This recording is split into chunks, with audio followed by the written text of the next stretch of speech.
सेना, जिसको हर भारतवासी आज जहां भी घर में बैठा होगा वो उठ खड़ा होगा, उसको सैल्यूट करेगा, उसको सलामी देगा। इस देश का स्वाभिमान, इस देश का सम्मान इन्हीं फौजियों से है। इन्होंने अपनी जिंदगी को on the line of duty इस देश के लिए जिस तरह से पूरी सतर्कता और हौसले के साथ लगा रखा है, वो इस देश को महफूज रखता है। इनके परिवार जो बलिदान करते हैं उसका कोई सानी आपको नहीं मिलेगा। तमाम मुश्किलों को झेलते हुए वो अपने परिवार वालों को भेजते हैं ताकि वो हिंद के लिए काम करें। ये जो पाकिस्तानी मिसाइल के टुकड़े यहां पर मिले हैं, अवशेष उसके जो मिले हैं, अब उसको प्रशासन वायुसेना को हैंडओवर करेगा, क्योंकि ये सब सबूत है पाकिस्तान के खिलाफ उस रॉकेट के, उन मिसाइलों के जो पाकिस्तान ने भारत की ओर दागे और उन्हें नेस्त नाबूद कर दिया गया। भारत के एयर डिफेंस सिस्टम ने पाकिस्तान की हर हिमाकत का जो कठोर वार उसका जो किया है, उसका भारत ने जो उत्तर दिया है। तू शेर हिंद आगे बढ़, बने से तू फिर न डर, उड़ा के दुश्मनों का सर, जोशे वतन बढ़ाए जा, कदम कदम बढ़ाए जा, खुशी के गीत गाए जा। बिल्कुल, और बाड़मेर का रेलेवेंस इसलिए भी है क्योंकि पहली 2 रातें जो हमले हुए उसमें बाड़मेर को टारगेट नहीं किया गया था, लेकिन उसके बाद किया गया। हमारे साथ ग्रुप कैप्टन आर के धीर साहब जुड़े हुए हैं डिफेंस एक्सपर्ट के तौर पर। जल्दी से सर, अगर आप 4-5 लाइनों में हमारे दर्शकों को समझा सकें, क्योंकि भारतीय सेना जिस तरह से एक के बाद एक उनके एयर बेसिस को हमने तबाह किया है, अब वो फौज को लेकर बॉर्डर की तरफ एक सक्रियता दिख रही है, कैसे देखें इसे? जी, ये मेरे हिसाब से डेस्परेशन के साइंस हैं। हाँ। क्योंकि इनिशियली इन्होंने नॉर्थ की तरफ कंसंट्रेट किया हुआ था अपनी फोर्सेस को, लेकिन अब जो है मेरे को लग रहा है बिकॉज ऑफ डेस्परेशन ये पूरा ही नॉर्थ वेस्टर्न जो बॉर्डर है इन्होंने पूरा ही कवर कर लिया है। रादर शुरू में जो होता है छोटे हथियार और मिनिमम इफेक्ट के साथ एनिमी कोशिश करता है कि वो इम्पैक्ट कर सके और वॉर को जीत सके। हाँ। लेकिन इनका हाई स्पीड मिसाइल्स और लगभग हर जगह को अटैक करना ये क्लियरली शो कर रहा है कि ये लोग डेस्परेट है और मोस्ट इम्पोर्टेंट और सर फितरत से आतंकी हैं, इसीलिए ये रिहायशी इलाकों पर टारगेट करते हैं, जो भारत ने अभी तक नहीं किया है। हमने आतंकी ठिकानों को नेस्तनाबूद किया और जब उसने नापाक नजर उठाई हमारे मिलिट्री इंस्टॉलेशंस पर, हमारे एयरबेसेस पर, भटिंडा से लेकर तमाम जगहों पर, चाहे वो उधमपुर हो, पठानकोट हो, भुज हो, उसके बाद हमने इनके एयरबेसेस को तबाह किया है। लेकिन ये प्रमाण है जो ये साबित करेंगे, पूरी दुनिया देख रही है, रिहायशी इलाकों पर बुज़दिल कायर पाकिस्तान इस वक्त हमले कर रहा है। हमारे तमाम सहयोगी भी हमारे साथ जुड़े हुए हैं जिनके साथ हम लगातार चर्चा कर रहे हैं। पाक फतेह मिसाइल का ध्वस्त होना, जितेन जल्दी से आपसे एक जानकारी, कुल मिलाकर भारत हर मोर्चे पर तैयारी कर रहा है। सिविल डिफेंस सिस्टम को बहुत पहले ही, ऑपरेशन सिंदूर के पहले हमने एक्टिवेट किया, मॉक ड्रिल्स किए। दूसरी तरफ आंतरिक सुरक्षा को लेकर एक सतर्कता है, बॉर्डर पर बीएसएफ लॉन्च पैड्स को डिस्ट्रॉय कर रहा है और हमारी आर्मी न सिर्फ अपने एडी सिस्टम से उनके मिसाइलों को, उनके ड्रोन्स को तबाह कर रही है, बल्कि हम उनके एयर बेसिस को भी तबाह कर रहे हैं। बिल्कुल अंजना, तैयारी काफ़ी लंबी है भारत की, क्योंकि हम लोगों ने पहले से ही ये तैयार कर रखा है कि जो सिविल डिफेंस सिस्टम है उसको किस तरीके से स्ट्रॉन्ग करना है। उसके लिए बाकायदे केंद्रीय गृह मंत्रालय की तरफ से गाइडलाइन जारी की गई। इसके साथ साथ हमने देखा कि बॉर्डर पर जो तमाम पैरामिलिट्री फोर्सेज हैं, खासतौर पर भारत पाकिस्तान बॉर्डर और भारत नेपाल बॉर्डर, उन दोनों जगहों पर जो है वहाँ के मुख्यमंत्री, बॉर्डरिंग स्टेट्स के मुख्यमंत्रियों के साथ केंद्रीय गृह मंत्री अमित शाह ने बैठक की, वहाँ के डीजीपी को निर्देश दिया और वहां के चीफ सेक्रेटरी से कहा कि किसी भी तरीके की कोई दिक्कत नहीं होनी चाहिए राज्य में, जो लोकल लोग हैं, सिविलियंस हैं। हमने देखा कि भारत जो है लगातार इन तमाम चीज़ों को लेकर के कोशिश कर रहा है स्टेट्स में, और आंतरिक सुरक्षा को लेकर के जो डीजीपीज हैं, इसके साथ साथ जो पैरामिलिट्री फोर्सेस के डीजी हैं, उनके साथ बातचीत करके हर एक सिचुएशन में, हर एक जगह पर उसको स्ट्रॉन्ग करने में जुटा हुआ है। पर एक दूसरी तरफ हमने देखा कि सीमा के उस पार से पाकिस्तान जो है किस तरीके से भारत के खिलाफ, सिविलियन के खिलाफ, जो भारत के बॉर्डरिंग स्टेट्स के हैं उनके ऊपर एक्ट कर रहा है। और हमने देखा कि जो आर्टिलरी है उनसे फायर किया गया, बड़ी बड़ी आर्टिलरी से, ड्रोन, जो आर्म ड्रोन है उनसे फायर किया गया। राजस्थान में हमने देखा या गुरदासपुर में देखा कि किस तरीके से खेतों में बड़े क्रेटर बन गए हैं, उसमें यानी कि बहुत हाई लेवल में पेलोड भेज करके ड्रोन के जरिए भेजा गया है ये पाकिस्तान की तरफ से। तो पाकिस्तान ऐसे अलग अलग स्थानों में इसका इशारा, इसका निशाना तो भारत के एयर बेसिस थे, मिलिट्री बेसिस थे, वो तो भारत के एयर डिफेंस सिस्टम ने उसे ध्वस्त किया तो मलबा खेतों में गिरा है। लेकिन जिस कायरतापूर्ण अंदाज में जितेंद्र पाकिस्तान निशाना बना रहा है, मंदिरों को, जम्मू में एक मंदिर को निशाना बनाया गया, पुंछ में एक गुरुद्वारे को निशाना बनाया गया और एक कॉन्वेंट को निशाना बनाया गया जिसमें 2 बच्चे मारे गए, उनके मां बाप घायल हो गए, कई और लोग घायल हो गए, ग्रंथी वहां के मारे गए उस गुरुद्वारे के। यह दिखाता है पाकिस्तान की वो नापाक हरकत। अपने देशों में तो वो सिखों को सुरक्षित नहीं रख पाए, उनका धर्मांतरण करा रहे हैं, हिंदुओं को मार रहे हैं, और हमारे देश में भी बिल्कुल यही करने की कोशिश जम्मू के इलाके में जितेंद्र।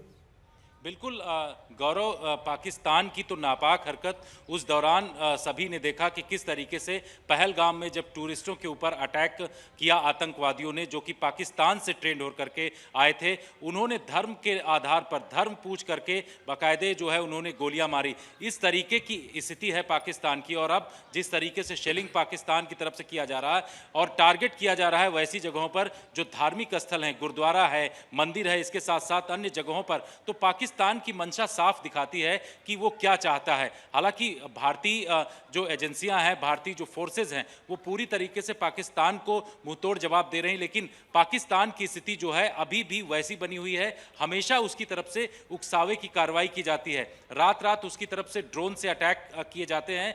ऐसा जानकारी भी मिली है बीएसएफ सूत्रों के हवाले से कि पाकिस्तान ने इंटरनेशनल बॉर्डर के उस पार जो है कई जगहों पर, चाहे सकरगढ़ हो, लूनी हो, इन तमाम जगहों पर उसने ड्रोन हब भी बना रखे हैं। और लूनी एक ऐसी जगह है जहां से आज उसके द्वारा ड्रोन अटैक करने की कोशिश की जा रही थी, जिसको कि बीएसएफ ने हिट भी किया है। वहां पर आतंकवादियों को भी इकट्ठा किया जा रहा था, लॉन्च पैड था, बीएसएफ ने सीधे उसको हिट किया और उसको पूरी तरीके से उड़ा दिया। तो पाकिस्तान जो है इस तरीके की हरकत लगातार अलग अलग स्थानों से कर रहा है और उसको जवाब भी उसी भाषा में दिया जा रहा है। पर स्थिति जिस तरीके की बनी हुई है पाकिस्तान में, वहां की जनता उनके खिलाफ खड़ी हो गई है। वहां के लोग जो हैं सड़कों पर इस समय अलग अलग जगहों पर, हमने इस्लामाबाद में देखा, लाहौर में देखा, कई जगहों पर पाकिस्तान की जनता जो है सड़कों पर है। उनकी जो प्रशासन है या फिर उनकी जो सरकार है उसके खिलाफ लोग खड़े हुए हैं।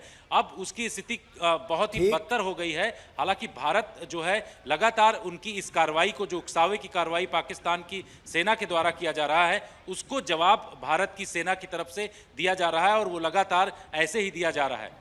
और बहुत ही शानदार तरीके से, बहुत ही साइंटिफिक तरीके से अंजना एक मिलिट्री ऑपरेशन को अंजाम देते हुए पाकिस्तान की जो वॉर फाइटिंग कैपेबिलिटी है, युद्ध लड़ने की क्षमता, उसे ध्वस्त किया जा रहा है। यहां पर इस समय एक एक करके ध्वस्त किया जा रहा है। और शायद यही वजह भी है कि एक तरफ जब आप उनके एयर बेसिस को तबाह कर रहे हैं, आपने उनके HQ-9 सिस्टम को तबाह किया है, आपने एवैक्स, उनके airborne warning and control system को तबाह किया है, 4 एयरबेस रावलपिंडी से लेकर पंजाब, अलग अलग जगहों पर जब आप उनके बर्बाद कर रहे हैं, तो जिस तरह की झुंझलाहट है वो बॉर्डर पर एक तरह से चाल के तहत आगे एक दांव खेल रहा है। हमारे साथ हिमांशु, हमारे सहयोगी भी इसी खबर पर जुड़े हुए हैं। किस तरह की हलचल इस वक्त दिख रही है सत्ता के गलियारों में, हिमांशु? देखिए, अभी प्रधानमंत्री आवास पर जो NSA अजीत डोभाल हैं उनकी बैठक हुई थी, उन्होंने पूरा ब्रीफ किया।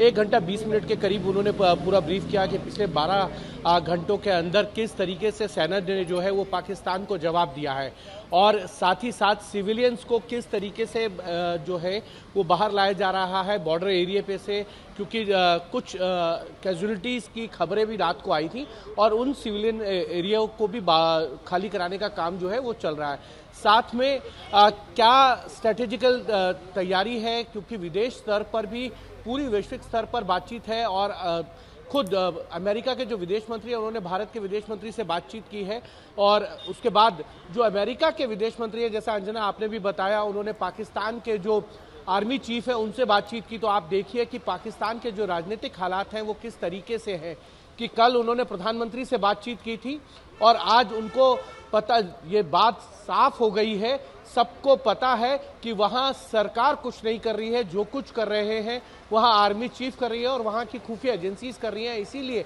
अमेरिका के विदेश मंत्री ने सीधा उनसे बातचीत की और एक भारत की राजनीतिक लीडरशिप है जो ये बताती है कि जो फैसले हैं वो भारत की लीडरशिप लेती है, उसका इम्प्लीमेंटेशन जो है वो भारत की सेना करती है और मुंह तोड़ जवाब देती है, लेकिन जिम्मेदारी के साथ और संयमित तरीके से वो किसी सिविलियन को वहां पर जो है अटैक नहीं करती है। पाकिस्तान के अंदर वो उन जगहों पर अटैक कर रही है जहां आतंकी ठिकाने हैं, जहां आतंकियों के सरगना बैठे हुए हैं। जिस तरह से इस ऑपरेशन को इस समय अंजाम दिया गया है, बीती रात एयर लॉन्च मिसाइल्स का इस्तेमाल भारत ने किया, यानी एयर टू ग्राउंड मिसाइल्स का इस्तेमाल करके जिस तरह पाकिस्तान के फ्रंटलाइन एयरबेसेस और वो भी रावलपिंडी से सटे एयरबेस को डिस्ट्रॉय करना। पाकिस्तान के पंजाब सूबे में पाकिस्तान की पूरी सेना, मेजॉरिटी उसकी सेना पंजाब से आती है। आर्मी चीफ, कोर कमांडर, ज्यादातर ताकतवर लोग वो सब पंजाब में हैं और उसी पंजाब सूबे में सरकार ने, सेनाओं ने यह वार किया है। बड़ा संदेश, शरद लगातार आतंक के गढ़ में मारकर और अब आतंक को पनाह देने वालों को भी सबक सिखाया जा रहा है पाकिस्तान में। शरद, अब बिल्कुल गौरव, जिस तरह से पाकिस्तान के एयरबेस को ध्वस्त किया है भारत ने, यह प्रतिरक्षा में उठाया हुआ कदम है, क्योंकि जो 2 दिनों से ड्रोन लगातार आसमान में आ रहे थे, उनमें से कुछ ड्रोन जो गिरे थे उनकी जांच की जा रही है। तो कुछ टोही भी ड्रोन मिले हैं, जासूसी ड्रोन भी मिले हैं जो रेकी कर रहे थे।